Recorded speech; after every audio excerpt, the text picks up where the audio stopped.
Rupert. Hey. Hey, we are live.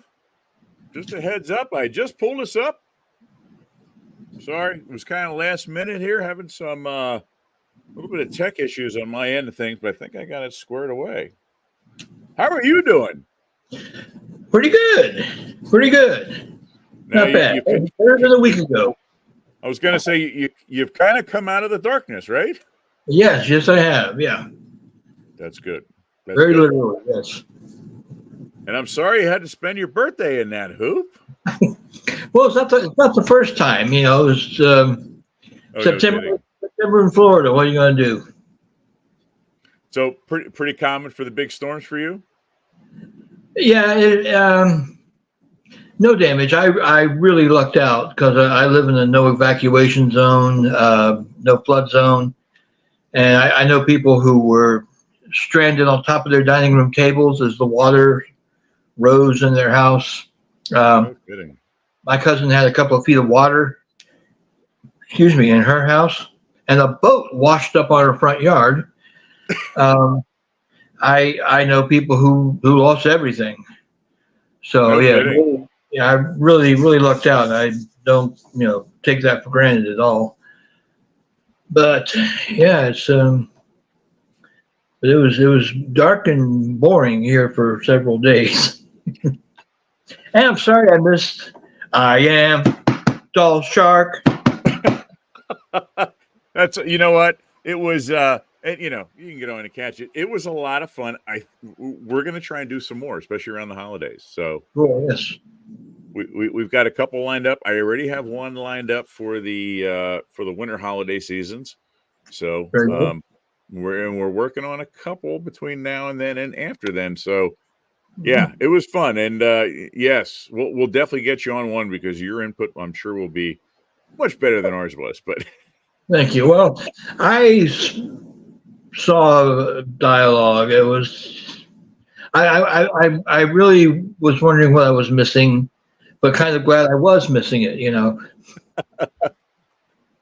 Somebody said, and I wish I could remember who it was, that they met the director or producer of that film at one of the horror cons, and I said, we've got to get him on. You know what I mean? Yeah. It'd be a fun interview. Yeah. Mm-hmm. Yeah, it was a good time. We had a handful of people turn out, and just had a really good time. So yeah, no you can complaint. ask for more. Exactly. Yes. Well, we are seeing sunshine today for the first time in about a week. We obviously weren't.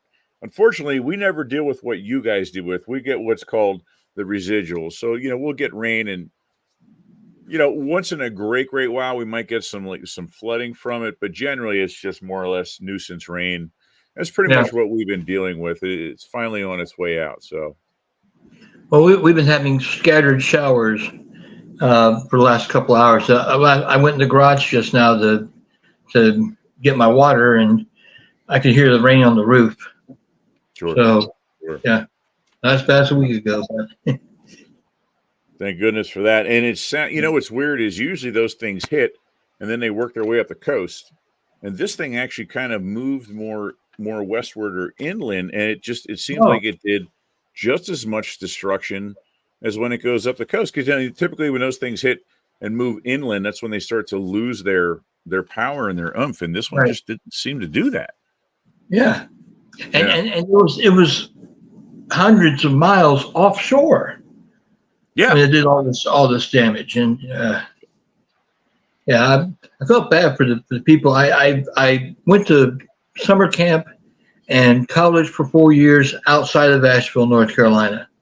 And I always loved that place, that area. And I even would harbor the notion of maybe when I'm an empty nester retiring to Asheville. And it got hit hard. It got hit real hard.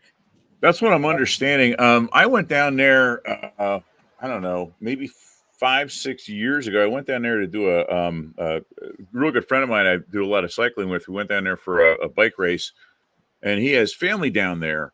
And we went down there. We were staying in Hendersonville, if that rings a bell to you at all. Oh, yeah. Yeah, great little town. And we stayed down there. And beautiful, beautiful area. And from what I'm understanding, it really got devastated. A lot of things wiped out. Yeah. Mhm. Yeah, yeah. Yeah, my parents had a place in North Carolina, in Highlands, North Carolina, where Okay. they would go every summer and basically escape hurricane season up north. Oh, okay. Yeah, but they That makes sold it a sense. few years ago, and yeah, I don't know how bad Highlands got hit, but just very, very, very devastating. Devastating and unpredictable, it seems, is Yeah, what we've been yeah. noticing the last couple of years. So, Mhm. hey, we Very got much. Victor chiming in to say hi. Sure. Hey, Hey, Vic. Victor. And look at this guy. We got this guy Hey. showing up. Hey, Mike. Howdy, howdy. How are you, Hiya. buddy? Uh, the day from hell. Seen better days, Oh. huh? Another page in the book. Hmm. Yeah, is The what it book boils of down idiots. to. In the archives. Yes. That's right. That's right. Yep. Johnny Q Public. Hardest person to work with, you know? Without a doubt. Yeah. Well, But not as bad as Janie had. yeah. Yeah, no kidding. Sounds like she had a bit of a rough go. So on Yeah. top of everything, what'd she say? They had to evacuate the hospital? Yeah. Yeah. I can only Yeah. imagine what that's like, you know? Hmm. Can only imagine. But Victor's telling me they've got lots of sunshine in Toronto. Woohoo. You know, that's right. That's because it's not October and it's not, well, it is October. It's not the end of Yeah. October and it's not snowing yet in Toronto. I don't know about you guys. You guys ever been to Canada? Yeah. Yes. I used to go almost on a yearly basis. We'd go up, do some fishing and stuff like that. Love it up north. Really, really do. I don't know if I could handle winters up there. Hmm. I really don't. Kind of like more like the interior of New England. I just don't know if I could do wintertime up there. It's just a I long hang on. went to Toronto in the summer of '79, so didn't really experience the cold Well, Canadian weather. I was only up there once on some of the lakes and stuff. They did what was called the Canadian Olympics. They would do all kinds of things. They would have a hotel set up. They would cut blocks of ice out of the lake and set up. You could go in and get little rooms. They Cool. had the equivalent of drag race cars, but they were set up on skis and had spike tracks on them. And they would drag race across the lakes. It was a big party. Amazing entertainment. Yeah, really interesting stuff. Yeah. Huh. Very cool. So I would imagine that's what you do in the wintertime. You race cars across the ice, and you play hockey, and you probably drink Canadian beer. I'm assuming. And lots of poutine. And Yes. your furry Hey, hat, round bacon. yes. We got Jay Evangelist on here. Hey, fellas. Hello. Oh, yeah. Howdy, howdy. Yeah. Yeah. Although I am a sucker for Canadian bacon. You guys ever have that? Yeah, it's called ham. I had it on an egg McMuffin. Good stuff. Good stuff. We have a really cool special guest. I've been kind of like dying to get this guy on since I met him when I met you, Hooper, down in Tampa just a couple months ago. Cool, man. So this is going to be kind of cool, kind of bringing me back to that little weekend we had down in Tampa. Yeah, so we're going to have Gabe from the Spicy Shark Hot Sauce Company is going to be joining us tonight in just a few minutes, and really interesting guy. Talking and hanging out with him, he was like talking to you, Hoop, or talking to you, Mike. It was like you meet him the first time, and it's like somebody that you've known. You could just talk to and have that, that nice, easy Knowing your going, whole life. comfortable.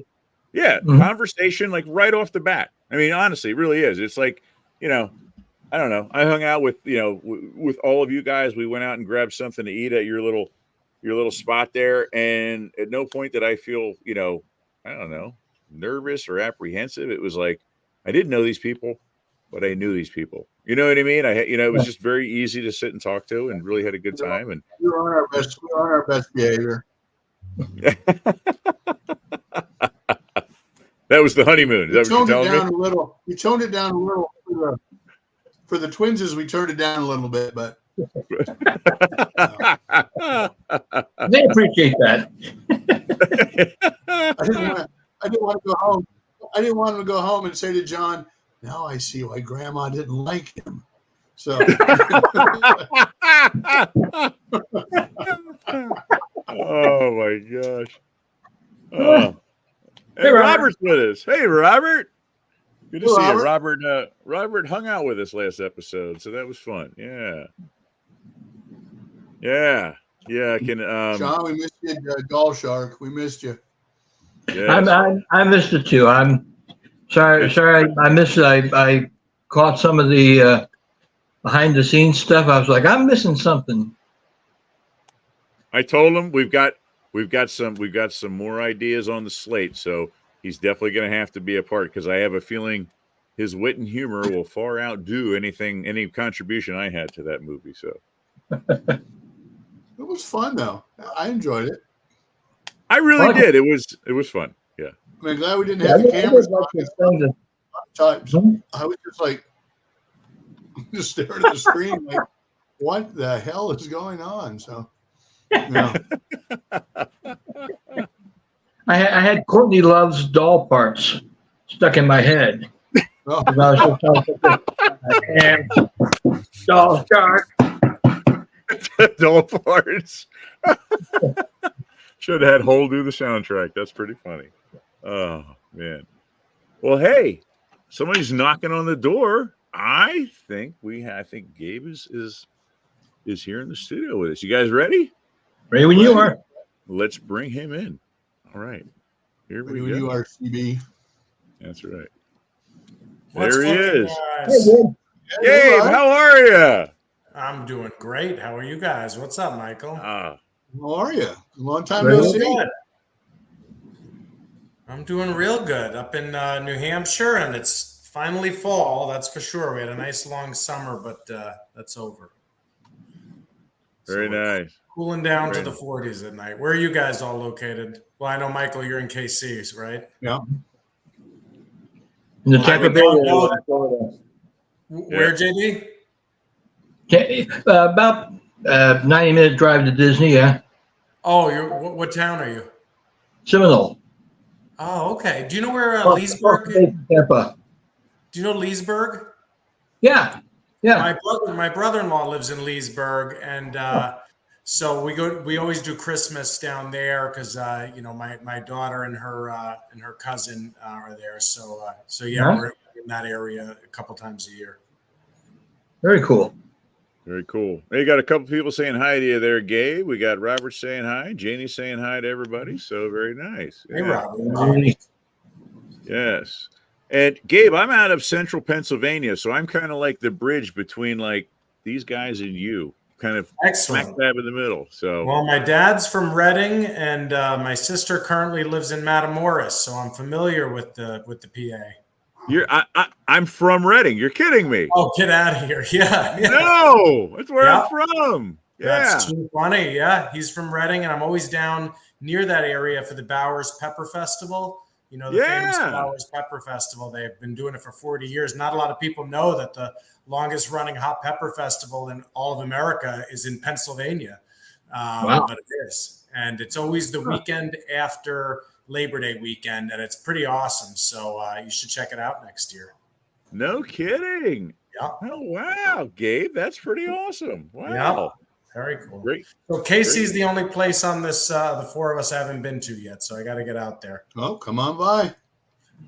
Although we know Always the best steak in America, though, Michael, we know is on the Panhandle of Florida at the Margarita Grill. Where Yes, we do.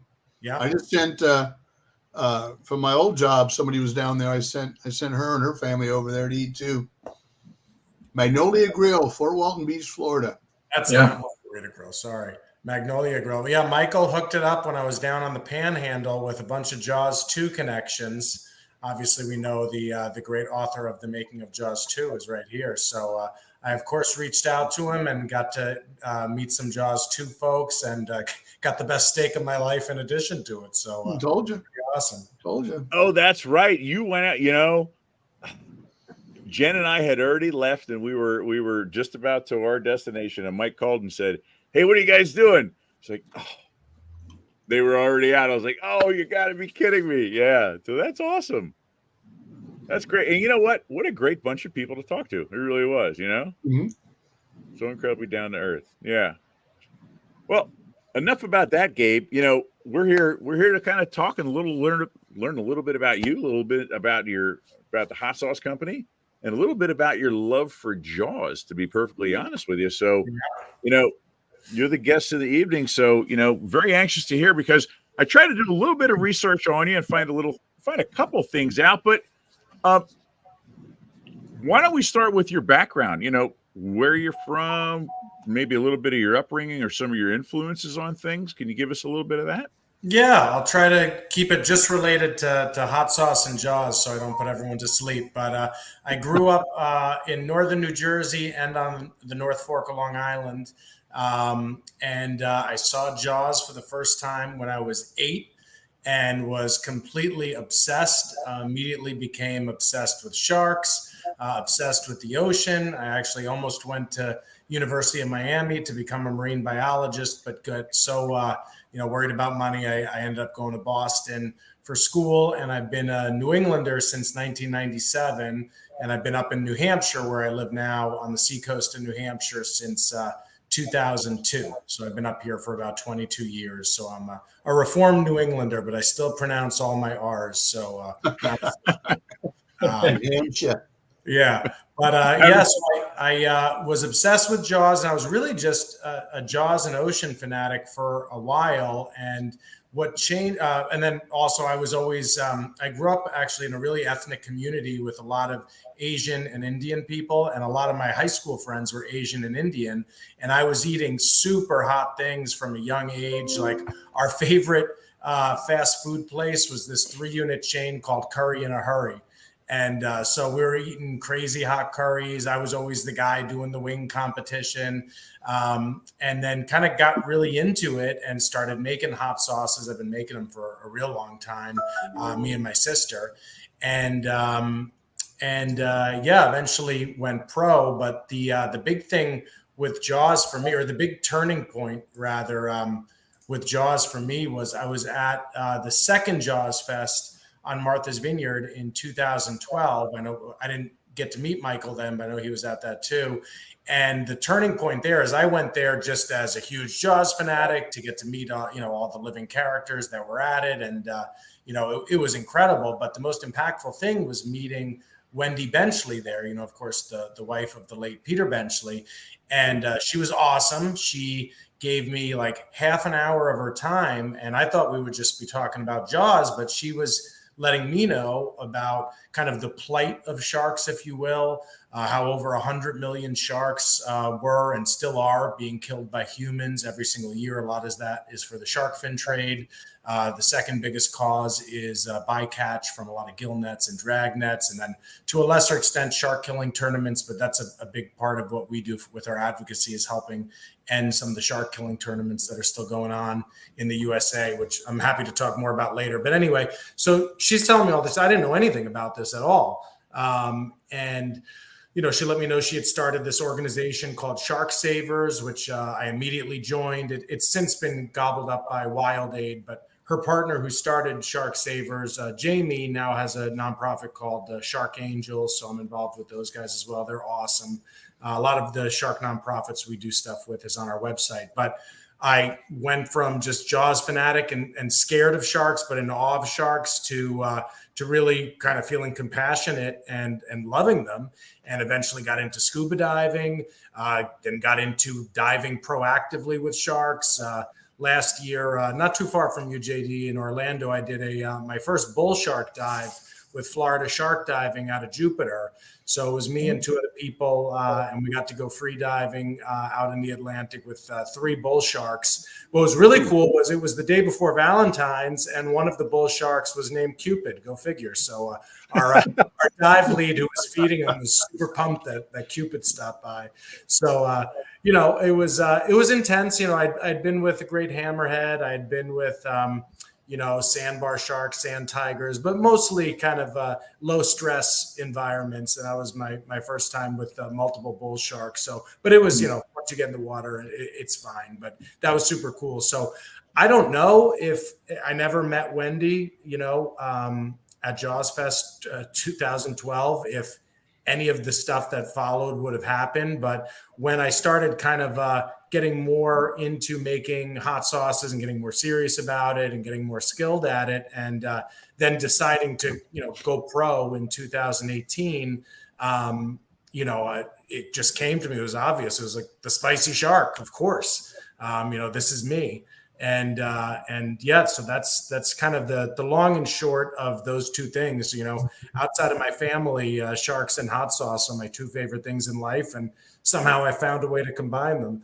And so work with a lot of nonprofits in shark conservation. Again, I've got a lot of that on my website. Happy to talk about it too. And that's kind of our mission, is to help raise awareness about the true nature of sharks. Also raise awareness of the destruction of the species and the damage that humans are doing, and try to make the oceans a safer place for them, and also make really great award-winning hot sauces that people enjoy.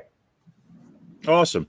Very cool. I'm just going to pop a couple people hopping on live. I'm just going to I'll kind of sprinkle some comments in here real quick, Gabe. Not trying to take us off track here. Got a couple other people saying we got. Welcome, Gabe. I'm in Knoxville, Tennessee. That's Janie. She's well, I'm going to be in Gatlinburg, Tennessee next month. And let me tell you, Jane, the most exciting part about going to Gatlinburg, because I do this wholesale show down there, is that I get to stop at 2 Buc-ee's on my drive down there. And we're a huge Buc-ee's family. So my daughter always gets excited to get some gifts from there. And of course, the brisket tacos are killer. So we don't have any Buc-ee's up in New England, or really the Northeast. I think Florence, South Carolina is the most northern Buc-ee's. You can tell I'm passionate about this gas station chain. I think they're building one in Springfield, Missouri. Oh, really? Oh, good. They opened a few in Florida. I know they got one in Daytona, JD. I haven't been to that one, but it's like we're just such a Buc-ee's family. It's just like the most incredible place on earth. Oh. That's pretty cool. All right, one or two of the people hopping in to say hi. Kelly's hopping in to say hi there to you. And we got someone new here, video learning. Spicy idea for sure, buddy. So definitely some pretty cool stuff. And yeah, I kind of wanted to come back around to this, exactly what I'm doing in terms of shark awareness. So I have to say, I'm really impressed, Gabe, not so much that you're a big shark fan or whatever, but the fact that you have a passion kind of beyond here and you have that connection, because I didn't realize that until I started to investigate. I mean, not only do you promote the conservation and the awareness, but I mean, you're putting it out there. I mean, you really are. I've seen a couple of clips that have been posted over time with you, talking out against certain things, whether it be like gill shark netting, whether it be some of these shark contests that are held annually and stuff like that. And so, I got to hand it to you. I mean, it's obvious you have a passion beyond just the moniker or the basic intrigue of Sharks and Jaws, and the fact that you have a hand in what's going on there and what you think is important. And to me, it just really not only adds credibility to you, but I really commend you for that. So thank you. Well, I appreciate it. It's a pleasure to do. And one of the things we wrote a blog on it that I'm most proud of is we were able to help end the last 2 remaining shark killing tournaments in New England, which were on Block Island, Rhode Island, and then Newburyport, Massachusetts, and using a lot of different techniques. And, when you start putting yourself out there of what you care about, a lot of people will reach out to you and want to help, which has been the coolest part. The Block Island one, we had a marine biologist down there who was helpful. 2 friends from Massachusetts went down to help out with it. We even had someone with a drone who was putting a documentary together. So, there's also a lot of components I was able to write an op-ed in the Block Island Times, get a couple local folks involved in it. So depending on the tournament, there's different ways, but that was a full team effort. And then the one in Newburyport was a shark and tuna tournament. And luckily, we were able to take the sharks out of it. That was a totally different approach because they were using a dock on government land, and so that was totally different than Block Island, which was private. So I really spent a couple of years. The other thing is you can't stop trying because it didn't just happen the first year. It was years for both of these. And you make relationships. In the Newburyport case with the mayor of Newburyport, one of the city council women, Connie, ended up just really being into the cause and being a big advocate. And we were able to work with local government. Who knew that that government could actually be helpful? And we were able to work with those guys and really have them leverage it and saying, look, we kind of believe in what's going on here, and if you want to use our dock and be able to use city property, you have to take the sharks out of it. And that's how that one worked out. But it was awesome. We came down in our and I don't know if I've got a replica Chevy Blazer that's identical to what Chief Brody had in Jaws. So it was the coolest thing. After we were able to stop it, I drove down with a bunch of the volunteers who helped me from Blue Ocean Society and Seco Science Center, and we went for a ride with the mayor and took some pictures. And I also have to give a big shout out, of course, to Eli Roth, because Eli Roth was such a big help in blasting it out on social media.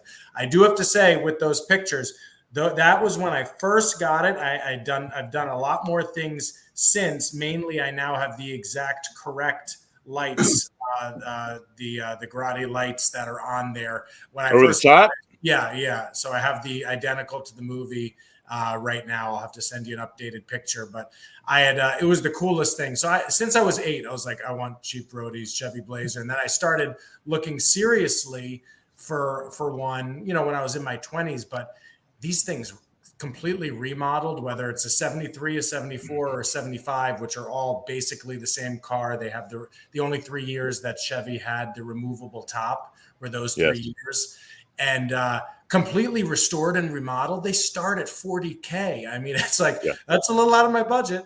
So, but I would look on and off since my early 20s. And then in 2020 of all times, it was June of 2020, and there was a classic car auction, GAA classic car auction in Greensboro, North Carolina.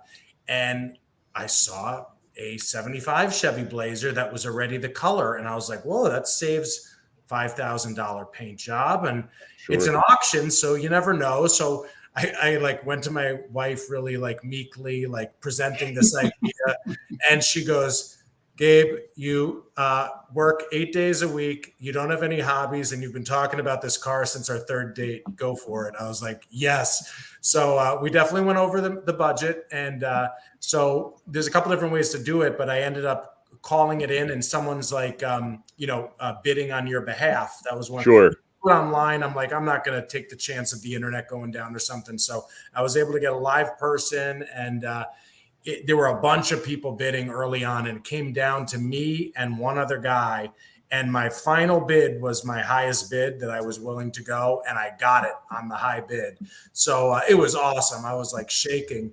And it was early COVID, and they quoted me something like $1,800 to trailer it back up, and I was like, no way, not after what I just paid. So the flights during COVID were it was $45. I flew to Greensboro, North Carolina, and I drove this poor thing 800 miles to Portsmouth, New Hampshire, and I've spent the last 4 years remodeling it to look identical to how it looked in the movie. So yeah, there's been some tweaks since those pictures, but I didn't have the money at the time. Believe it or not, the real lights are expensive and hard to find, but I've got them now. So just wasn't in the budget for the first year.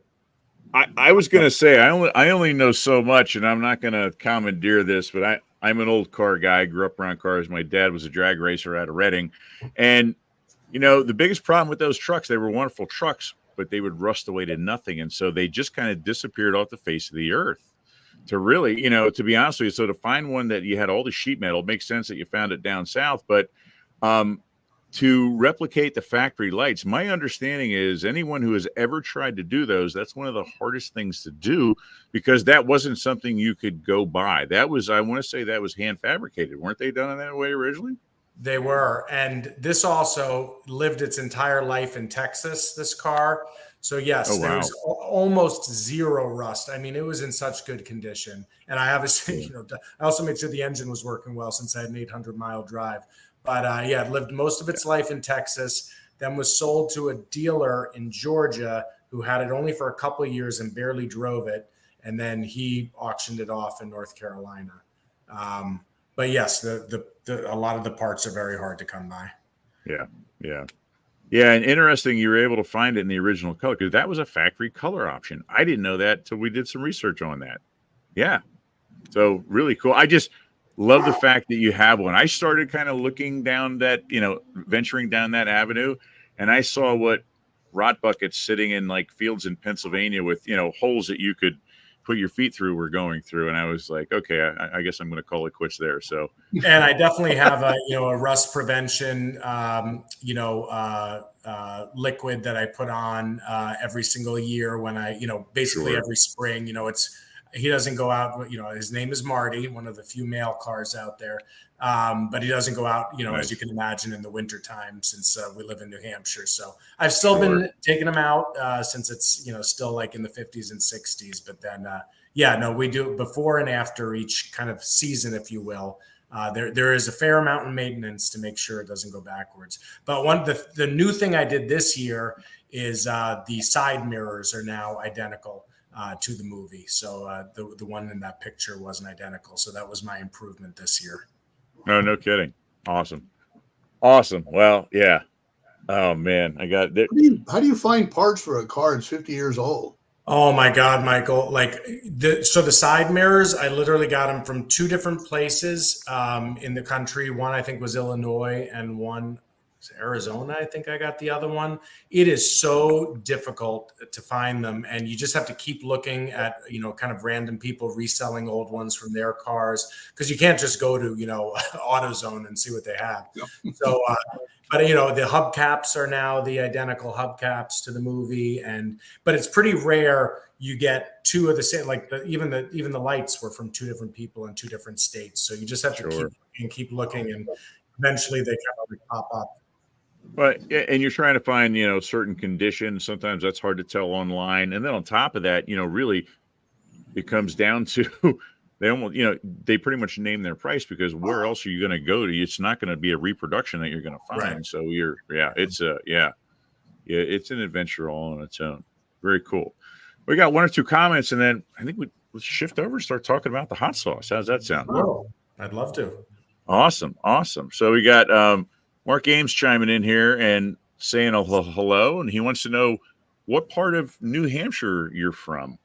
Portsmouth, we actually just moved to Rye, the town next to Portsmouth. So it's on the seacoast. We have 18 mighty miles of seacoast in New Hampshire, which, fun fact, that's the smallest amount of seacoast of any state that has seacoast. So there's 18 miles in between Massachusetts and Maine, and we're kind of on one of those top miles. So about an hour north of Boston. So my business, I lived in Portsmouth for 20 plus years. And my business, the Spicy Shark, is still in Portsmouth, but we just built a house on land we bought in Rye, which is the town right next to it. So that's where we're at. Great part of the country. Very good. Actually, a lot of sharks this year. There were a whole bunch of sightings. We do a lot with this organization called Blue Ocean Society, and they're actually one of the nonprofit beneficiaries of the Hot Sauce Festival we put on every year. And they're focused on whales, and they do a lot of whale watching trips. But the sharks have been off the charts this year, which is super encouraging. A bunch of great whites have been seen, a bunch of threshers, and a lot of people have never heard of, if you're not from New England, the poor beagle. It's kind of a New England area shark. They're one of the very few species that isn't very migratory. Like a thresher in New Hampshire waters, could be in the Adriatic Sea, 6 months from now. But poor beagles are fairly, they stay where they're from. So there's not a lot of places in U.S. waters that have them, and New England is one of them. If you could picture like a hybrid great white and mako shark combined. Like if a I was mako going to say, had a yeah. kid, it would be a poor beagle. And there've been a bunch of those sightings. Actually, it's a really safe, swimming area up here, if not including Massachusetts and the Cape. But until that tragic event in Maine back in 2020, where the great white took that woman's life, the only shark attack in recorded history in New Hampshire or Maine waters was a poor beagle biting a diver's camera. So hardly a shark attack, but they're a species up in this way, and they've been pretty plentiful too, which has been cool. Awesome. Very cool. Yeah, absolutely. And then there's two other quick comments. So Victor wants to know, did you survive Jaws 3 and Jaws the Revenge, Gabe? So I'm going to give you a very long-winded answer to that question. I treat all of Jaws like I treat my family. And, you've got the cousin who's kind of weird, and then you've got the uncle who, quite frankly, he kind of sucks, but he's your uncle, and you see him every year, and you do this, and you love them. They're your family, and if they needed help, you'd help them and all that. So that's how I feel about all Jaws movies and all things Jaws. I do think Jaws 2 is a highly underrated sequel. I actually think it's a great movie. Jaws 3D, it's Jaws 3D. It's got Louis Gossett Jr. He's the man. Dennis Quaid, come on. He wasn't one sober breath that whole movie. So that's actually pretty impressive if you think about he's on cocaine in every scene. I thought he did a pretty good performance considering that. And Jaws the Revenge is, my favorite Christmas movie. So I watch that every Christmas.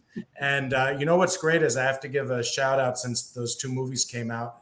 For anyone who hasn't been to SharkCon, that's in Tampa, JD. So you got to go to that if you haven't been to it. But it's every July at the Florida State Fairgrounds. And I think that might be the first time I met Michael in 2019 at SharkCon. But I go every year as a vendor, and also, because I love it. But they always have, it's mostly shark conservation themed, but they always have a Jaws element to it. And last year it was Jaws 3D themed, which actually ended up being super cool. And so we got to hang out with Louis Gossett Jr., which we were very fortunate because he died less than a year later. He was 87 when we met him, like just the nicest guy you will ever meet. And what was awesome is my daughter is a huge Little House on the Prairie fan. And actually he was in, I think either season 1 or season 2 in one episode of Little House on the Prairie. So my daughter was much more excited about that than Jaws 3D. But Leah Thompson was there. She was super cool. So it was fun. And then this past year, wouldn't you know it, it was Jaws the Revenge theme. So Lance Guest was there. And I had him sign my picture. It said, I take out the garbage because, which I thought was, very appropriate to my life anyway. And then I got him to sign one for my wife that's, with the line, I've always wanted to make love to a hungry welder. So great is I told Lance, I said, my wife said if she could do it over again, she would be a welder. And I'm not even kidding. Like for one of her birthdays, I got her a welding classes. She's just like that. So it worked out pretty cool. And is Flashdance her favorite movie? Say again? Is Flashdance her favorite movie? She does like Flashdance. And I know there's not many lead female characters that are welders. Flashdance and Michael Brody's wife in Jaws the Revenge. Well, we almost had SharkCon. We almost had Bill Putch, but he had to cancel at the last minute. Sean Brody from Jaws 3. So. Oh, wow. Yeah. Wow. Yeah, I had that's funny because I had Leah Thompson sign our photo saying "Kick him off, cowboy," which is what her line to Sean Brody in that when they were getting frisky. But yeah, so yes, I not only survived them, I thrive with Jaws 3D and Jaws the Revenge. I've worn the 3D glasses many times, and I'm excited for Christmas to see Jaws the Revenge again in a couple months. Awesome. Well, let's talk about hot sauces. Let's talk a little bit about the spicy shark, because I'm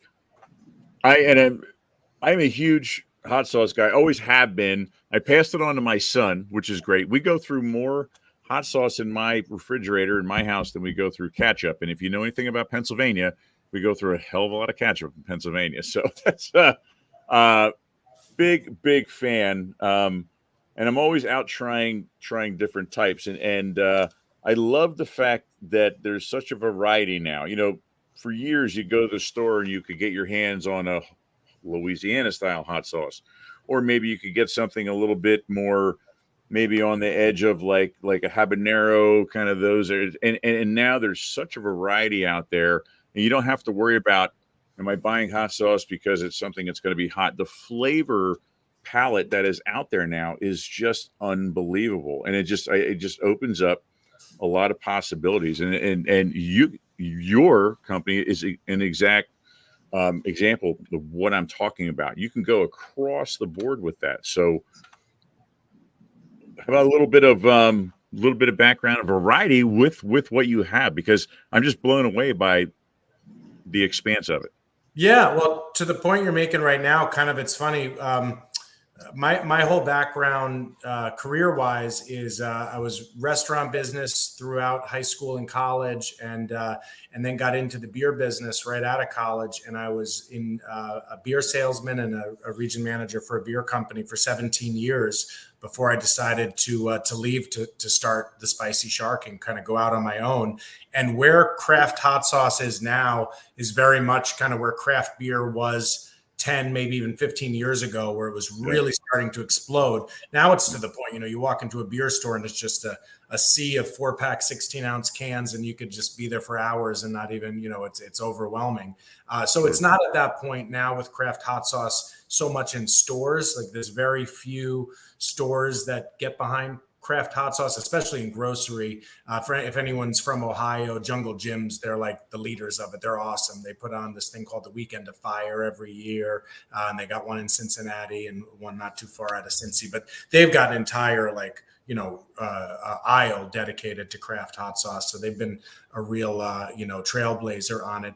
But there's been so many entries in the last 10 years. It's wild, and it's awesome because 2018, sometimes it feels like 20 years ago, but it was only 6.5 years ago that I started. And there were definitely some great OGs out there in craft hot sauce. Like, if I'm gonna see, Jane knows Jungle Gym. If I was gonna give some shout outs, like Pucker Butt down in South Carolina, High River Sauces on Long Island, in Vermont, Butterfly Bakery and Angry Goat. Those are all awesome craft hot sauce companies on the East Coast that existed before Spicy Shark came out. And they've just, the last 6 years though, I mean, it's crazy. It's like 100 every year. They're popping up everywhere, and a lot of them are excellent. And but one of the things is, back in the day, a lot of times it was kind of like you could have a lot of flavor or you could just have a lot of heat, and there weren't a lot that were really taking a culinary approach to making really flavorful hot sauces that had a lot of heat. And me and my sister had been messing around with recipes for a long time. Her husband is Jamaican, and they had been growing Scotch bonnets in their backyard in Jersey. And my original hot sauce, which is a habanero hot sauce, it actually started as a Scotch bonnet hot sauce with those Scotch bonnets in Jersey, and it developed since then. But that's one of my favorite things is craft heat. That's why I call it that. And our approach is very culinary. It's really about enhancing the food that you're eating. Now we have, it's a very scientific 5-fin heat scale. So we go from mild to wicked hot. And then we have what I call our 6-fin series, which is our extreme heat series. That's kind of, the measurement. But if you're just a Tabasco person and that's kind of hot for you, yeah, you'd stay on the 1 or 2 fins, and a 5 or a 6-fin would be too hot for you. But if you like things hot, you'll get a lot of flavor, and you'll really appreciate kind of what we're doing to bring flavors with that extreme heat. And one of our 6 fins, the Hammergate, out of all the awards we've won, and we've won 11 Scovie Awards, which are the kind of the Oscars of hot sauce. That comes out of Albuquerque at the Fiery Food Show every year. So I'm always in Albuquerque the first weekend of March. And out of any of the Scovies we've won, including the best hot sauce company in the country in 2020, was best tasting super hot in the country with our Hammergate. one of the 6 fins. So that's kind of like, because that's my baby, the Hamagator. We've been working on that for so long, and it's really hard to deliver flavor with a ton of heat. And that's a scorcher. Like we've got Scorpion, Reaper, 7-Pop Primo, and Habanero in there. But I've been to New Orleans 15 times. I love Cajun Creole eating and cooking. And I knew that the right Cajun blend would be able to cut through the heat and still deliver a lot of flavor. And we started with a vegan roux on that one. So yeah, we nerded out hardcore on the chefdom on that sauce. And that was super exciting.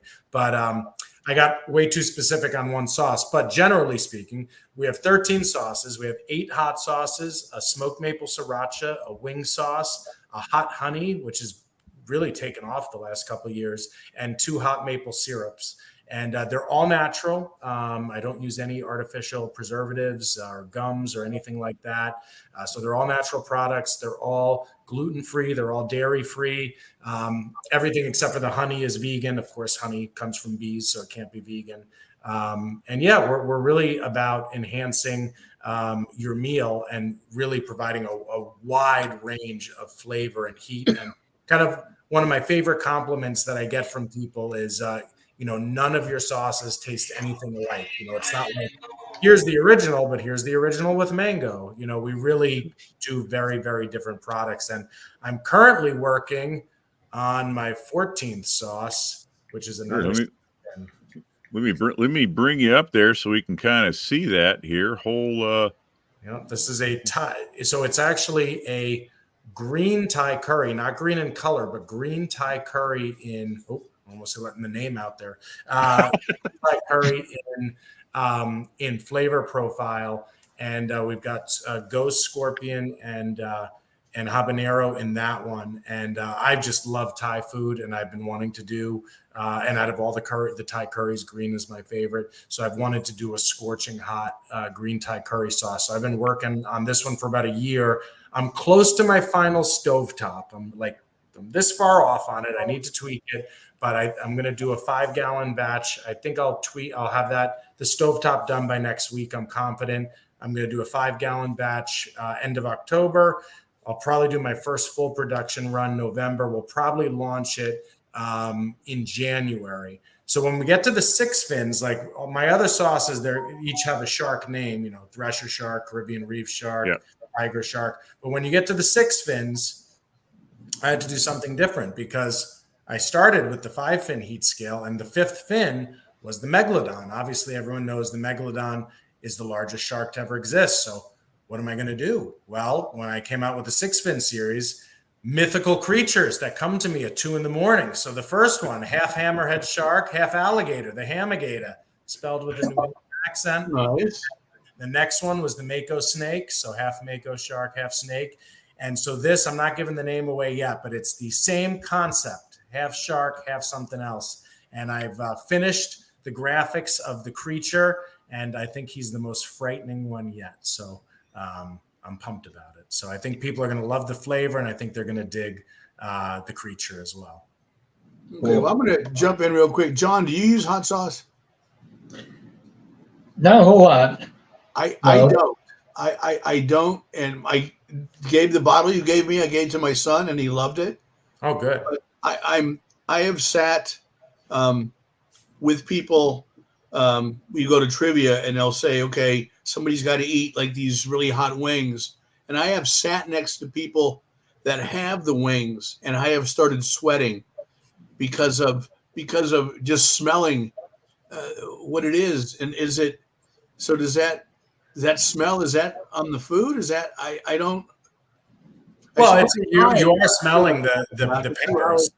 There's no doubt about it. I think for you, Michael, I would offer you our Blue Shark, which is a blueberry syrup, and it won best kid-friendly condiment in the country. So I think we'd start you with that. It's Maine blueberries, Vermont maple syrup with just a touch of lime and habanero. And, my daughter's been having that one since she was 3. So that will be the way to start you off. But it really is practice and tolerance. I mean, it's very similar kind of to alcohol. the more you drink, the higher your tolerance goes, and the more you have to. And the more hot sauce and capsaicin you put in your body, the more tolerant of it you're going to get. So it really takes practice, and then you'll build it up. But what's great about hot sauce is the capsaicin that makes you sweat. It's actually releasing endorphins. So literally, the spicy shark makes you happier as you eat it. It's biologically a fact. Okay. And like he said, Mike, there's a lot of things out there you could try. And to be honest with you, Gabe, I think even some of the lower fin scale hot sauces that you have, I think are very appreciated by people who aren't really into hot sauce, just simply because of the flavor profile that's there. I mean, I really do. And that probably the compliment I love the most, other than that they are all very, very different tasting, is I've had a couple people say, I don't like hot sauce, but I like the spicy shark. And that one's awesome to hear people say that. Because for some people, this has got where all they've had is kind of Tabasco. And there's nothing wrong with Tabasco. I'll still put it in clam chowder. And, you got to say thank you to the OG. But, you'll get people who that's all they've had and they didn't know what was possible flavor wise with hot sauces. And so they literally were like, you know what, I thought I didn't like hot sauce. And then I had some of yours and I like it. And that's awesome. Sure. And like you said, the pairing with food and you kind of paralleled about like the beer industry and the hot sauce industry. And I'm a huge craft beer guy, always have been. And yeah, you had that big explosion, then it kind of hit again like 2010. And that's the big thing is you go into these craft breweries and pubs and restaurants, and they're constantly pairing the food with the beer and vice versa.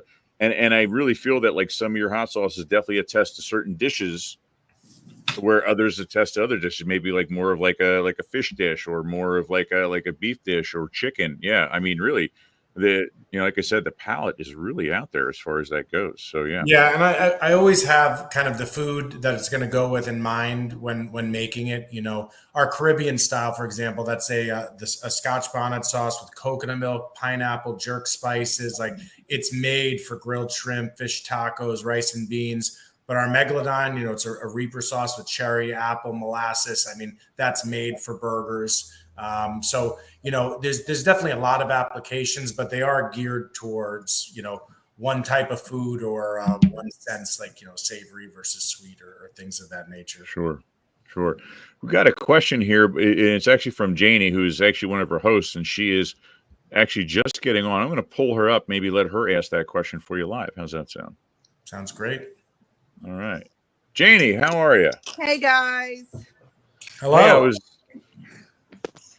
I was going to post your question that you had there about the most popular hot sauces, but I thought since you're hopping on, I thought I'd let you ask it yourself. I know. And the thing of it is that I'm hearing about all this stuff, and now I need some buffalo chicken because now I'm hungry. I am too. I just all these good sauces. And so the blueberry one sounds awesome. That's something I want to try. Dude, when you come to Gallenberg, I'll hook up with you because, I'm hungry now. Thanks a lot. So my question to you was, I'm from Florida as well, and there's a place called Tijuana Flats that does their own sauces. I don't know if you're familiar with that. I went to the one in Naples once, a while ago. So Yeah. I have been to it. They've got a ton of sauces there. They have a ton of sauces, and that's what it reminded me of. And their number one sauce that they really like is Smack My Ass and Call Me Sally. So I'm just kind of curious, what's your popular sauce with Spicy Shark? Well, just you saying the name of that sauce, real quick, before I answer your question, it reminds me back to Jungle Jim's in Ohio that has the huge section. They literally have, and obviously the one you just said, PG, maybe PG-13, but they have a section with a curtain. Okay, there's a curtain, and you have to show ID that you're over 18 to be able to look at some of the labels that are up there. And I mean, I looked at it, I blush at some of the labels. Some are like, there's funny ones like, the Megasaurus Rex and things like that. But then there's some pretty illicit ones that you can find. So yes, we are a family-friendly company, very much so. But so our best seller is the original, which is the first one I ever made. That's a habanero with carrot, ginger, and bell pepper. That's our best seller overall. Very approachable, kind of goes on everything. It's middle of the road heat-wise, so it's a sauce that kind of makes everybody happy. Our hot honey, I think just hot honey as a category has really been trending off the charts in all of food the last 5 years. So even without doing too much with it as far as pushing it, it went from like our 8th bestseller to now it's our 4th bestseller. And just people are more aware of what hot honey is, and you have to give a lot of credit to Mike's Hot Honey out of Brooklyn. You know, they're the ones who really came on the scene. I mean, you could even get Mike's at Walmart these days, and I've seen that. Yeah, Dunkin' Donuts. I think Dunkin' Donuts has Mike's Hot Honey on something. So ours is a very different hot honey than theirs, but it's nice. It's a blend of 3 different types of honey, mostly clover, infused with habanero, a back note of cinnamon. I mean, really great on pizza. That sounds good. Yeah, the hot honey is killer. I'm super proud of that one.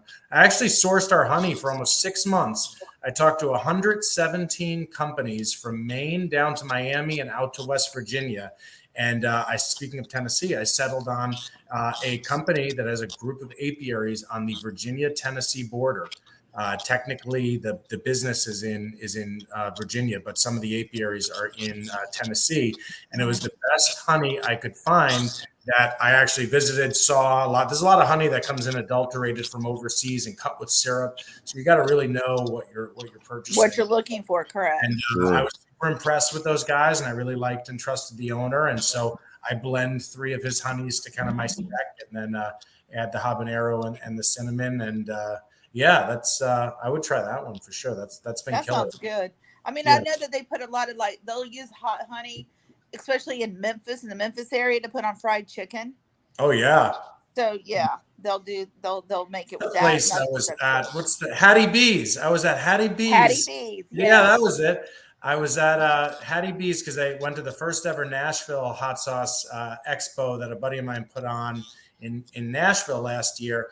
And I went to Hattie B's and I think it was the What the Cluck is the hottest, which is their Reaper one. But I also dumped my hot honey on top of that, and it was awesome. Hattie B's was where it was at. I'm a GI nurse, and it's like if you're going to go and talk about, I need a lot of omeprazole or Prilosec with this conversation because I've already got heartburn, but it'll be worth it. It would be totally worth it to try your stuff. You see, I have people who come up to me and tell me that they could eat the way I ate from a heat level when they were younger, and they can't anymore as they get older. And I'm like, oh man, that would be just what a tragic ending for me. I mean, I'm 45, so I'm still fairly young, but I mean that would be so tragic if it happened. So I'm hoping I've never had I can pretty much go at it and have no negative consequences. So I do hope it stays that way because that would affect my style. I can see Nate doing that. I can totally see Nate. Oh, love it. And that's what I said. I absolutely love, huge hot sauce fan. My son and I are monster. I mean, we put it on just about everything. We really do. And we tailor it to like different styles or types, but enormous hot sauce fan. And it's not something that ever is a problem for me. I'm absolutely in love with it. Yeah. Well, Nate, like you, I also would have hot sauce on everything even before I started the company. And quick fun story is one day, like early when I was starting the company, I was having I drink too much coffee. I love my coffee. And I was having coffee in the morning. I said, you know what? This is the only thing I put in my mouth all day that's not spicy. I was like, I need to do something about this. And I was already sweetening my coffee with natural maple syrup from Vermont. And I was like, let me see if I could do something with a hot maple syrup. And so I now buy from 3 different sugar houses in Vermont, and I've got 2 hot syrups, but the hot maple syrup, it's a dark, robust grade A syrup, which is the darkest grade A you can get, which has nice, like natural toffee coffee flavors just from the syrup itself. Wow. It can really stand up to a pepper. So I went with that style of dark syrup and I infuse it with habanero and a little bit of ginger.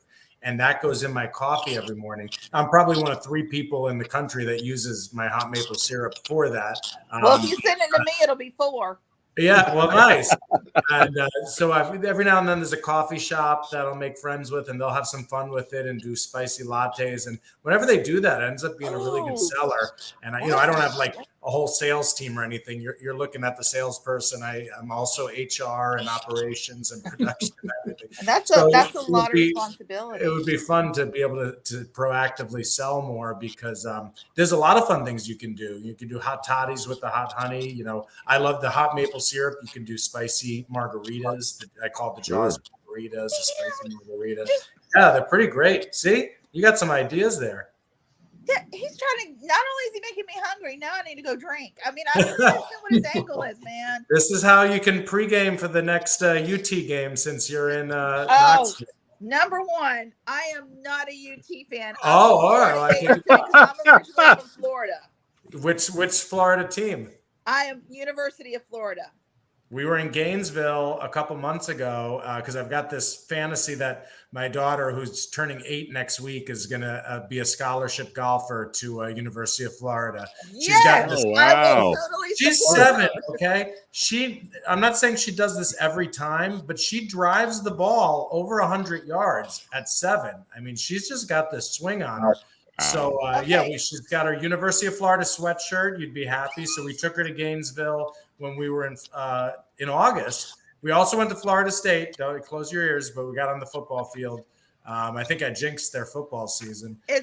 Trust me, it wouldn't have taken much. Anyway, I mean, it's fine because I'm from Florida, so I'm half and half. We're half at Seminole, half Florida Gator, which is fine. But I was wanting to go to marine biology as well. I heard you say that earlier. And University of Florida has the largest files for shark attacks, and that's where it's at. Is at UF. Yeah, so. You've got the shark bite capital of the world is Florida, New Smyrna Beach. Correct. Yes. Yes. Yeah. Yes. Yep. Hey, we have someone asking a question here about your hot sauce and how to get their hands on it. So. Mark is asking, can I find your product in Western Massachusetts? I have a hot honey in the cart. Oh, wow. How random that just came up because wouldn't you know, all day today, well, not all day, but for a couple hours today, I was on the phone with a ton of Western Massachusetts accounts because I just picked up a new distributor that covers Western Mass, Southern Vermont, and parts of upstate New York. And the name of the distributor is Marty's Local. I think I was talking to some Pittsfield accounts. And so the thing with us, we do so much of our business is in really small, independent stores and throughout the country, mostly in New England. So if we're in some in Western Mass, a lot of times I don't know about it because it might be my distributor who's getting it done.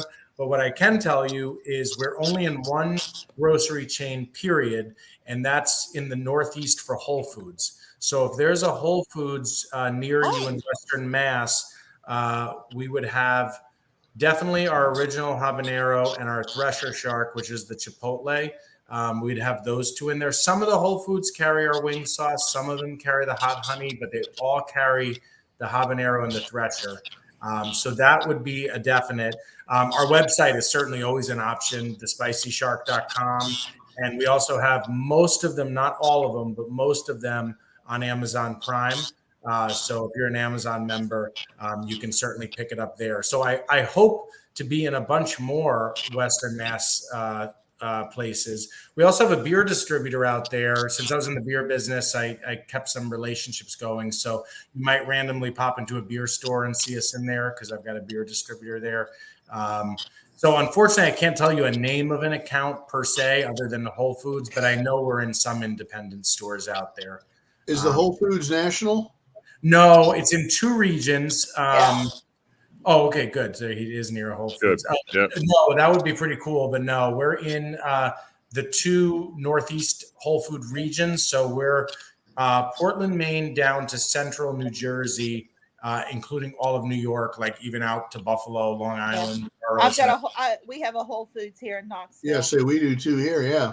Yeah. No, we're not in there. A lot of times they're really cool about. They have a separate local program that's not like all the mass produced brands, and they're pretty cool because a lot of grocery chains you have to pay what's called a slotting fee, and it's like literally 15 grand to get like one bottle, and then they won't even guarantee you that it gets on the shelf. It's crazy. So unless you're a huge company, you really can't. It's just the nature of the business. So unless you're like a huge company, it's really hard to get into any grocery store. But Whole Foods is cool because they do have this local program, and they've got what they call a local forager per region, and then that local forager kind of meets up with local producers, and they'll get you in where you don't have to like cut a check. So that's cool. So that's been a really cool relationship locally with Whole Foods. But yeah, I don't know if that would ever be an opportunity nationally, but you never know. You never know. What's fun is kind of the most fun places we're in. We're in, I think it's 19 now, 19 aquarium gift stores. And we're in one in Tennessee. Which one are we in Tennessee? I'll think of it. Is it in Gatlinburg? Because there's the Ripley's Aquarium. No, I don't think it is Gatlinburg. I'll figure it out. But aquarium gift stores, they've gotten really behind, what we do on the shark conservation side.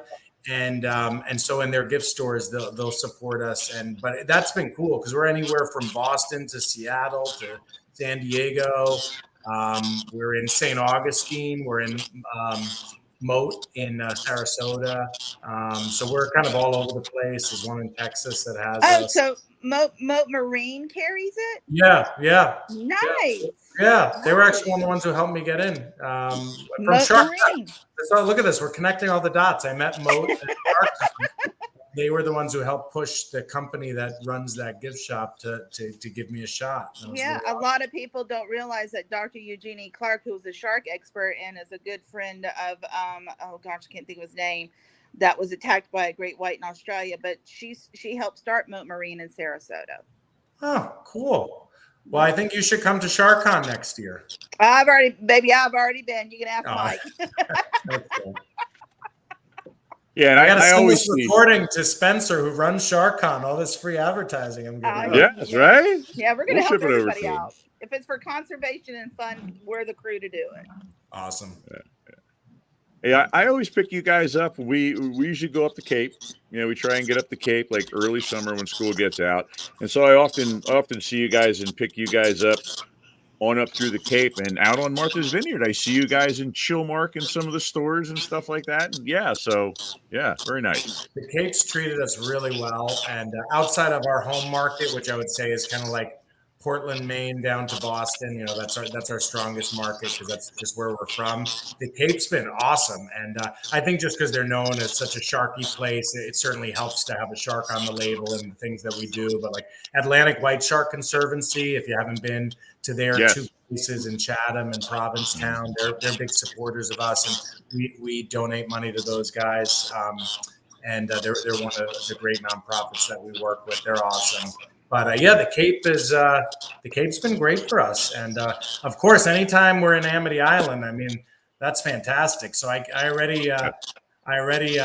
guess I'm doing my own segue here. Like I already have a lodging booked for June 20th, 2025. Even though we don't know exactly what's happening, I hope something's happening. I hear that something might be happening. I keep checking in with the chamber, but. I'm obviously watching the groups and looking for updates and all that stuff. And, I hope something gets put together. But regardless, I'm going to be there with my wife and daughter, and we're going to be watching Jaws somewhere on Martha's Vineyard on June 20th. Very nice. We will definitely be looking for you, Gabe. We'll have to kind of connect before that time comes because you will be there. Oh, yes. Yeah, I will be there. Yep, absolutely. Yep, I believe the majority of us are going to be there. Quite a few people, so yeah, should be a blast. Awesome. Yeah. And not to kind of segue here, but I've stumbled across some pretty cool little clips. Some of I don't know if you guys at home have seen some of the shows that pop up now. You can see virally. You can catch broadcasting on TV. But I caught some clips of some of the spicy ones and some of the different hot sauce talk shows that they have now.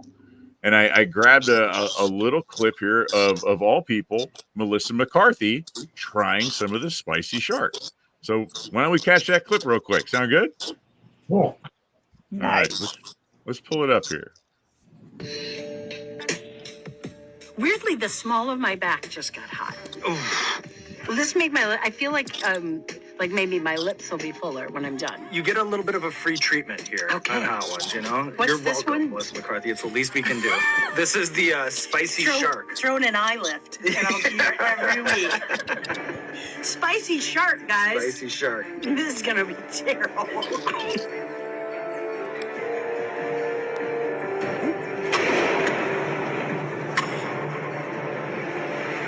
That one's like I inhaled like spicy smoke. Yeah, so this one, it sort of fills up. As Right. you try to breathe in to live, It gets worse. It's like a gas that takes up all the space in the room. I know. it's escalating. Right, it's gonna build a little bit. But don't worry, for this question, I got a nice long wind up for you. There you go. Hit the spray note. Hit the spray note. Cow. So How is that not great? She has milk in a spray bottle. Fantastic.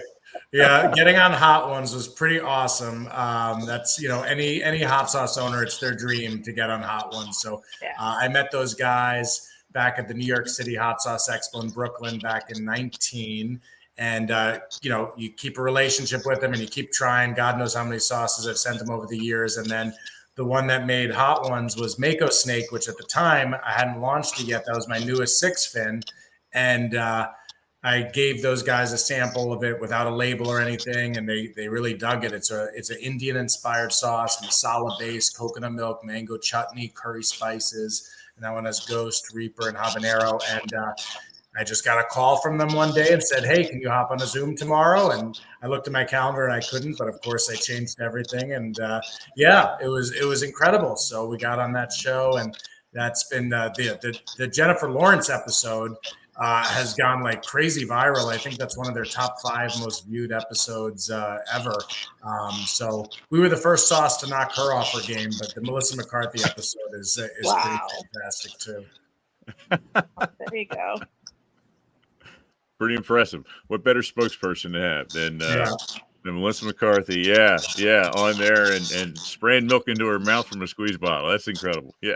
I'm going to do that at work, but I'm going to put another substance in it.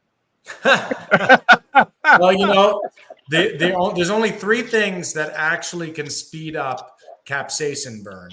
And so I wanted to ask you that. What are they? Yeah, so, a lot of people say water helps. A lot of people say no, water makes it worse. It does neither.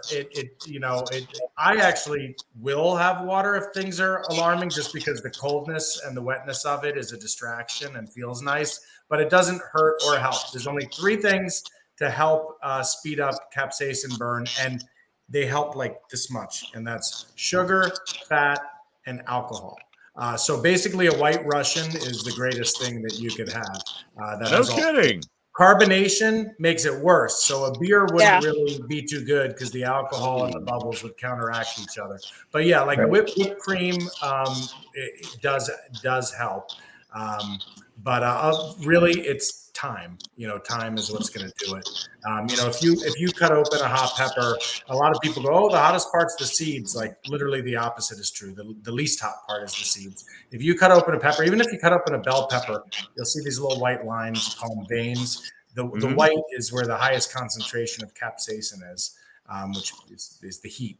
So some people will use tinctures, and they're called extracts, and you extract just the capsaicin. And like that sauce de bombe, which is always sauce number 8 on Hot Ones, that's an extract sauce. And I don't mess around with extracts. It just causes pain, lingers forever, and isn't a very pleasant flavor. So I use all the peppers in their entirety. But there's plenty of things you can do. But so White Russians, that's my pitch. White Russian, that's interesting. I got my wife grew up. She's from Pennsylvania, but family always had a place down in Delaware at the shore, and so we were constantly going out fishing, clamming, crabbing, and eating with sorts, and always using hot sauce with the array of it. And we always drank beer with it, thinking because it was like a hand-in-hand kind of deal. Maybe there was some quenching to it. So it's really interesting that it really has nothing to do with it. So I always was curious what actually works. So time and White Russians, right? Yeah, time and White Russians. But obviously, if you're under 21, get the bottle of whipped cream. Sure. Very interesting. Great stuff. All right. We've got another comment here too on here. Mark, should I be around when I have a sinus infection? Sounds like that'll help clear. Yeah, that'll wipe you right out. Yep, that'll open you right up, I would assume. Yeah. That is true. Yeah, a lot of people go, "Oh, you ruin your taste buds. It does this, and blah, blah, blah." Like, literally, you cannot harm a taste bud with a flavor, with a hot pepper at all. So even if you're crying and it is clearing your sinuses, your taste buds are completely safe. But it is true that it helps clear out a whole bunch of stuff. It's ugly to watch sometimes, but it does happen. Yeah, we had the Hot Sauce Festival we put on, New England Hot Sauce Fest, which is always at Smutty Nose Brewery in Hampton. It's always the last Saturday of July. We've done it for 3 years now. The first year for our wing competition, there were 2 guys that were the 2 finalists. And I mean, the snot was just you just wanted to go and just like with something and swat it away. It was just like, as they're eating, it's like also going down like past their chest. It was just so disgusting, but you couldn't stop watching it. And it was pretty rough stuff. So yes, the sinuses were cleared at that time. Say the least. I knew a gentleman who was of Japanese descent, and being a hot sauce guy, he'd come over and say, "What do you have? What do you have for hot sauce?" So I'd get out, whatever I'd use on a daily basis, and he would, "Well, what do you have that's hot?" And I would get it out, and I didn't quite realize how big he was, and perhaps that area was on hot sauces. And the way he explained it to me is they would take hot sauce and put it on little put it on things almost like appetizers because it would help to work up an appetite, and it would help with that metabolism to kind of get that ball rolling. And they said it was just a very common thing. And so, and they also talked about some of the medical benefits of it as well. And I, never knew that side of it. So very interesting. Yeah. Yeah. Hot peppers are very, very healthy for you. It's a great thing to have. Gabe, have you ever had a sauce that you were like, no, I can't inflict this on the world. It's too hot. Well, early on when I started messing around, it kind of goes back to the whole thing about extracts. There's a lot of ways to put peppers into a sauce. You can do whole pods. The pod is just the pepper itself. So I use pods in all the sauces. There's mashes, which is the fermented version of it. I use mashes in addition to that in most of them. And there's powder, which sometimes I'll use to kind of boost up a sauce. I'll use Carolina Reaper powder or Seven Pop Primo if I need to boost it up a little bit more on the heat level. And then there's extracts, and that's what I was saying, where it's just like the tincture. There's no flavor to that. It's basically pepper spray. You've got the entire scale that goes, the Scoville scale that goes from 0 to 16 million. And, if you just got tinctures, you're way up there. And what's tough about those is, in addition to it being incredibly painfully hot, it stays with you for about an hour. And it also, in addition to having no flavor to it that's pleasant, it almost has this metallic, just unpleasant, lingering flavor. So I have had some extract sauces that are brutal, and like the bomb is pretty rough. Like, that's the famous one, Hot Ones made that sauce pretty funny. It's always sauce number 8 in Hot Ones. And I usually always say there's no such thing as bad hot sauce, just some are better than others, except the bomb. But that's because I think I do believe they intentionally make it taste terrible, because I've made plenty of bad hot sauces when I'm screwing around before I come up with the final recipe, but you can't make something that gross without wanting to make it that gross. So for that one, I would stay away from both the extracts and the flavor. But other than that, I'm game for anything, anytime. Okay. Can you drink a candle like Homer Simpson did? I'd be lying if I said I've tried that. But I remember that episode well. That's right. That's when he realizes at the end that Marge was always his soulmate after. I would definitely, if I haven't tried it by next summer, I'll try some on the vineyard. Excellent. Maybe I'll do like a watch Mike cry for charity on this. We'll sit around. And try a couple, Mike. If the chamber doesn't do anything, we'll just turn it into a Jaws hot sauce festival. Just make it all about that. Take it over. Take over the island there for you that will just spray into your mouth. It'll be all right. Yeah. All about that. Hey, we are kind of rounding out here about the hour and 20-minute mark, but you mentioned a little bit about the annual hot sauce.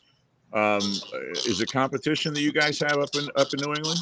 Well, it's a big festival, and a little background of it is, I've traveled. That's our logo for the third annual. I've traveled the country. I go everywhere from Bowers in Pennsylvania to Fiery Food Show in Albuquerque to the Chicago Hot Sauce Expo to SharkCon in Tampa to Brooklyn for New York City Hot Sauce Expo.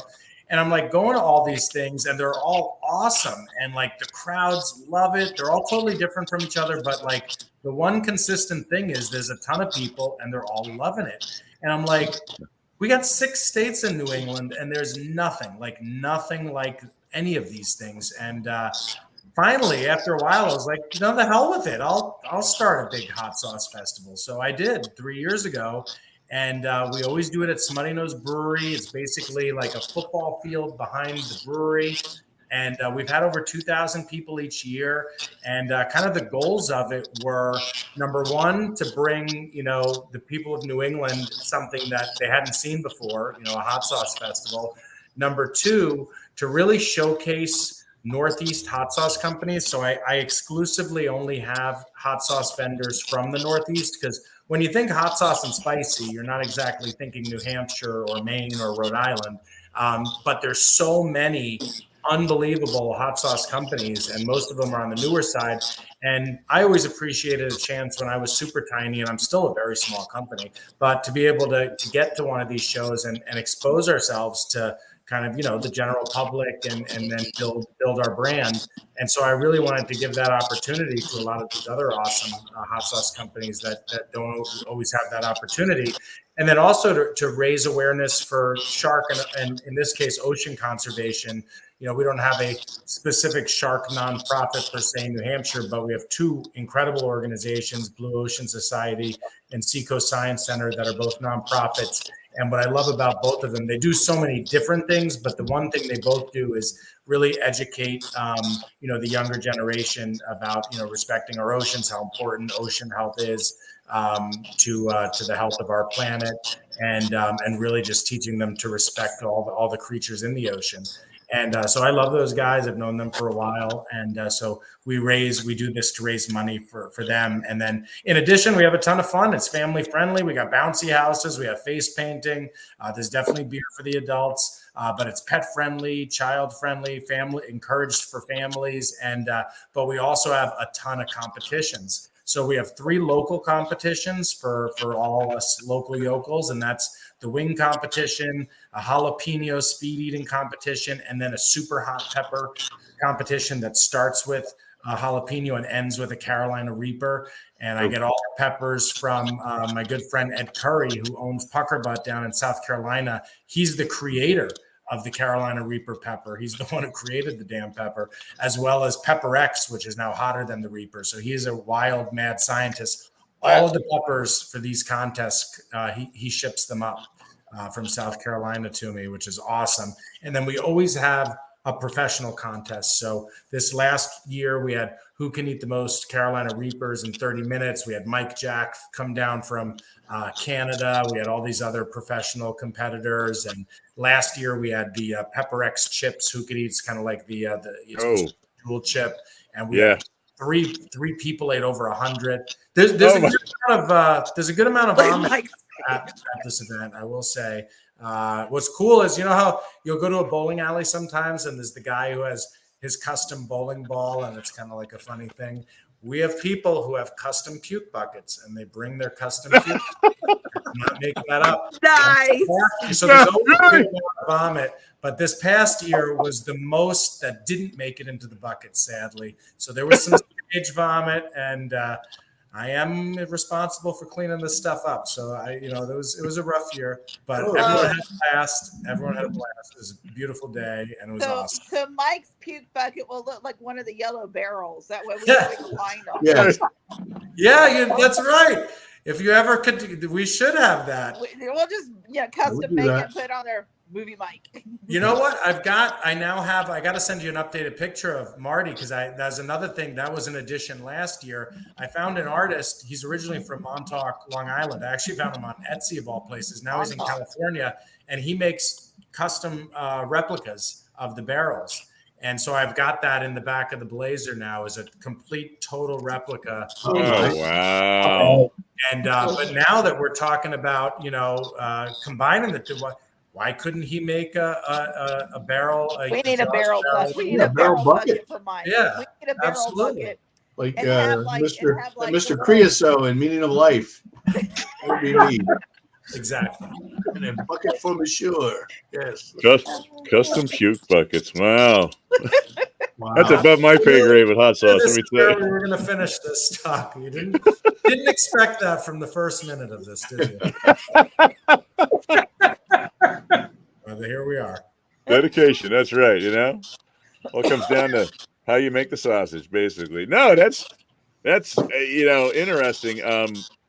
I would love to go just to kind of experience and check it out. You wouldn't catch me having a contest with ghost peppers or anything, or Carolina Reapers, but yeah, I think it's a neat culture that is definitely flourishing, and there's a lot of artisan and a lot of craft and a lot of kind of like, I want to say not small town feel, but you're not going and to Walmart and find this kind of crap, and I just think that really adds to what it is and the quality of it and how unique is it, and just really intrigued by it. So yeah, July 26, 2025, Nate, be there. All right. Well, I'm a good fan of Smutty Nose too. I'll have to kind of look that up, buddy. Awesome. Very cool. My son's birthday. Wow. Nice. There we go. Meanwhile, my social media manager is going to be mad at me. I just realized I hadn't actually announced it for next year, so I guess I did for anyone who's listening. Don't say anything. Live exclusive. I guess so. You know nothing. Awesome. I almost gave away the name of my new sauce. I'm releasing the dates of the festival. It's all coming out. I'm totally sober. Just tell us. Just tell us the name of the sauce. We won't tell anyone. I will allow guesses. Too funny. Kraken, something Kraken. That has been a popular guess. It is not, but that has been a popular guess. I think you'll like it, Mike.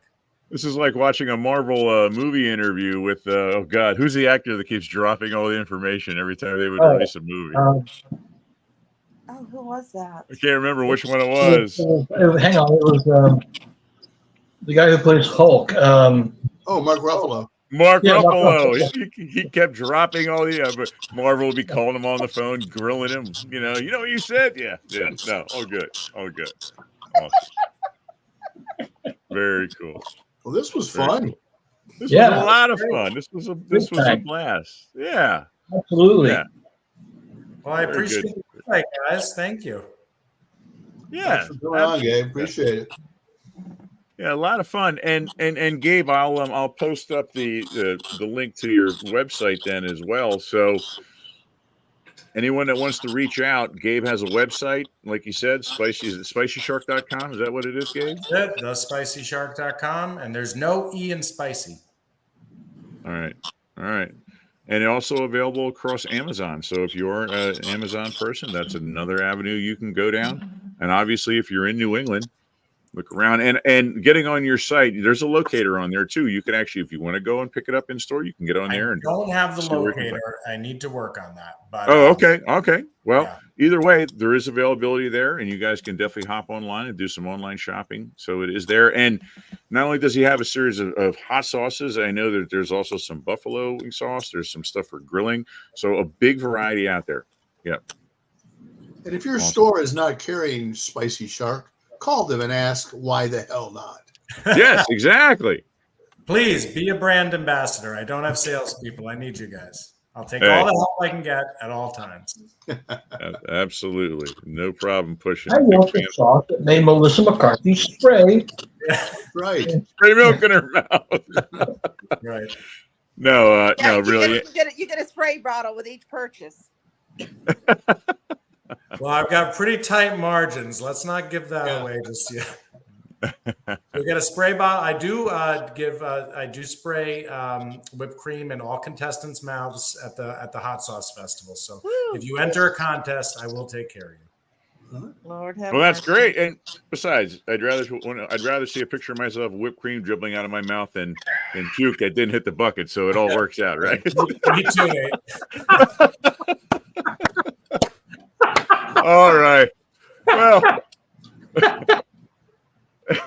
we'll wrap it up on we'll wrap it up on that clean note there. But no, in all seriousness, Gabe, I really want to thank you for coming on. Definitely enjoyed the hour and a half that you spent with us. Real good time and wonderful products backed up by some great stories and some intuition. So Absolutely, really my pleasure. Thank you, guys. awesome. Anytime.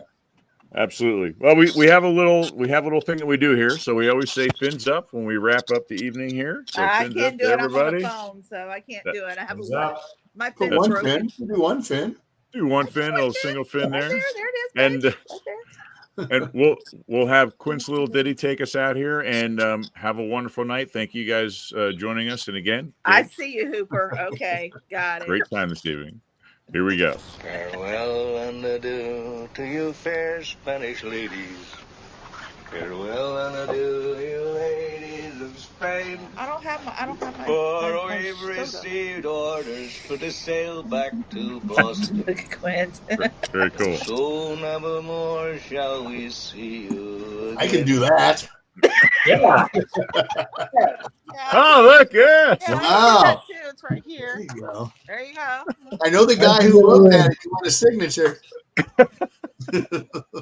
Of course, I have that book. All right, guys. Have yourselves a wonderful evening. Nice. You too. Guys. Take care. Bye-bye.